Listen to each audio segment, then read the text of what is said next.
2 தீமோத்தேயுவின் புத்தகம் 3ஆம் அதிகாரம் அங்கே 10-11 வாசிக்கலாம். நீயோ என் போதகத்தையும் நடக்கையையும் நோக்கத்தையும், என்னுடைய போதகம், என்னுடைய நடக்கை, நோக்கத்தையும், என்னுடைய அதுக்கு பின்னான இருக்கக்கூடிய நோக்கத்தையும், ஏன்னா ரொம்ப நெருக்கமாக பழகியிருந்தபடினால தெரியும் தீமோத்தேயுக்கு அந்த நோக்கத்தையும், விசுவாசத்தையும், நீடிய சாந்தத்தையும், அன்பையும், பொறுமையையும் அந்தியோகியா, இக்கோனியா, லீஸ்தீரா என்னும் பட்டணங்களில் எனக்கு உண்டான துன்பங்களையும் பாடுகளையும் நன்றாய் அறிந்திருக்கிறாய். நன்றாக உனக்கு தெரியும். இதெல்லாம் நீ என்ன செய்திருக்கிற?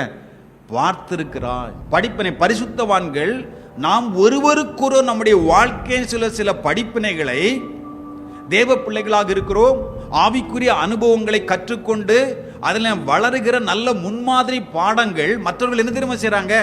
பார்க்கிறாங்க. ஒரு ஆவிக்குரிய தகப்பனும் ஒரு தாயும் தன்னுடைய வாழ்க்கையில தேவ திட்டத்தின்படி, தேவ சித்தத்தின்படி வாழ்கிறத பிள்ளைகள் என்ன தெரியுமா செய்றாங்க? கவனிக்கிறாங்க. அவங்க ஒரு வேத புத்தகத்தை தங்கள் வாழ்க்கையிலிருந்து தங்களுடைய பிள்ளைகளுக்கு என்ன தெரியுமா செய்றாங்க? வெளிப்படுத்துகிற பெற்றோர்களாக இருக்கிறாங்க.